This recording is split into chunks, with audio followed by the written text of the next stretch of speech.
Bonjour à toutes et à tous, nouvelle vidéo, une expression écrite de niveau DALF C1, un essai argumenté. Et aujourd'hui, il s'agit d'un courrier dans un forum.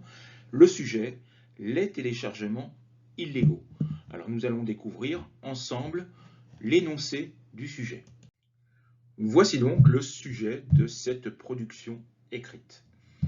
La loi interdit tout type de piratage informatique et prévoit des sanctions échelonnées pour les personnes fautives. Pourtant, de nombreux internautes continuent de télécharger régulièrement des films et des séries, de la musique ou même des livres, sans que de véritables sanctions ne soient mises en place. Dans le cadre d'un droit de réponse dans le forum de votre journal préféré, vous donnerez votre avis sur ce problème et sur les réponses qu'il faudrait y apporter. Vous rédigez un texte structuré dans lequel vous revenez sur les arguments des défenseurs du droit de la propriété intellectuelle et vous proposez des solutions possibles. 250 mots minimum. Donc je le rappelle, 250 mots minimum, c'est une nouvelle règle du DALF C1 et du DALF B2 d'ailleurs, et du DALF C2 également. Ce n'est plus plus ou moins, mais minimum. Vous ne pouvez donc plus être en dessous, vous ne pouvez être qu'au-dessus. Mais attention, si vous êtes trop au-dessus, vous prenez deux risques. Le premier, c'est de ne pas avoir le temps de faire le devoir dans le temps limité qui vous est accordé. Et le deuxième risque, c'est évidemment, plus vous écrivez, plus vous risquez de faire de fautes. Et plus vous ferez de fautes, moins vous aurez de points. Donc, il faut faire attention de se limiter également sur le nombre de mots. Essayez de ne pas dépasser les 300, parce que sinon vous perdez vraiment beaucoup de temps et vous risquez de faire plus d'erreurs. Je vous rappelle rapidement les questions de contextualisation. C'est quelque chose d'extrêmement important. Il faut que vous soyez capable d'expliquer pourquoi cette personne décide, ce jour-là, d'écrire dans le forum. Qu'est-ce qui l'a poussé? Quels sont les éléments qui l'ont poussé à se décider à écrire? Qu'est-ce qui s'est passé? Qu'est-ce qu'elle a vu? Qu'est-ce qu'elle a entendu? Est-ce qu'il y a quelque chose qui l'a choqué? Ou au contraire quelque chose avec lequel elle était d'accord? Et donc sur lequel elle veut insister. Donc vous devez bien préciser qui est cette personne et pourquoi elle décide d'écrire. Quelle est son histoire personnelle. N'hésitez pas également dans un forum, il faut toujours le faire, n'hésitez pas à faire référence aux personnes qui ont écrit avant vous. Donc forcément, vous êtes dans un forum, si vous écrivez, d'ailleurs c'est marqué, c'est indiqué dans l'énoncé, droit de réponse.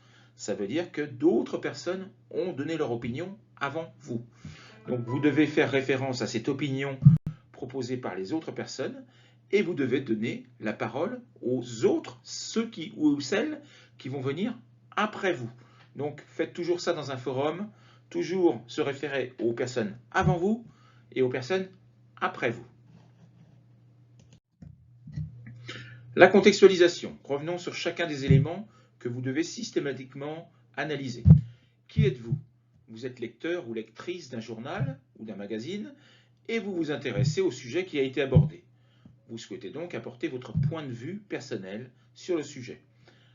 À qui vous vous adressez, comme dans tout forum, aux autres lecteurs, aux autres membres du forum, et d'ailleurs, il vous est clairement demandé de leur répondre. Il y a écrit dans l'énoncé l'expression droit de réponse. Vous devez donc contextualiser leurs arguments, les arguments des autres lecteurs, ceux qui ont été proposés avant vous. Donc lisez toujours bien l'énoncé, je le répète, mais c'est extrêmement important pour ne pas vous tromper et ne pas partir dans du hors-sujet. Alors pourquoi écrivez-vous? Vous devez vous donner votre avis sur le problème et apporter des réponses précises.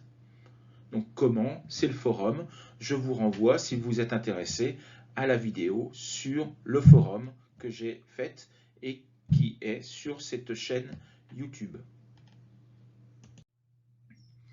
Voici un exemple de production écrite. Alors évidemment, il ne s'agit que d'un exemple. Il y aurait beaucoup d'autres solutions. C'est quelque chose qui est possible de faire. Mais il y a encore, je le répète, d'autres possibilités de s'exprimer. Bonjour à toutes et à tous. Fervente lectrice de notre revue, J'ai vu que plusieurs d'entre vous avaient fait part de votre point de vue sur les téléchargements illégaux. Vous insistez d'ailleurs beaucoup sur le fait que les DVD de films ou les CD de musique sont très souvent proposés à des prix trop élevés, notamment pour les jeunes, et que c'est la raison principale de ces téléchargements illégaux. D'autres rappellent que beaucoup de films, de CD plus anciens et même de livres ne sont plus accessibles à la vente, et que le téléchargement devient la seule solution envisagée pour accéder à ces ressources, ou encore que les séries les plus récentes ne seront pas accessibles avant plusieurs mois. Je comprends cette position, mais j'estime que tout type de téléchargement est du vol. La loi est d'ailleurs très claire à ce sujet. Des personnes ont travaillé dur pour créer ces films, cette musique ou ces livres, et il n'est pas normal de leur voler leur propriété intellectuelle. Je travaille personnellement dans l'enseignement. Je suis mère de 2 adolescents et j'ai moi-même publié quelques manuels.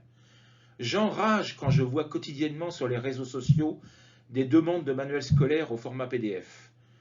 J'estime que ce genre de pratique est inadmissible et que les hébergeurs devraient prendre les décisions adaptées pour que les tricheurs soient sanctionnés ou interdits d'accès.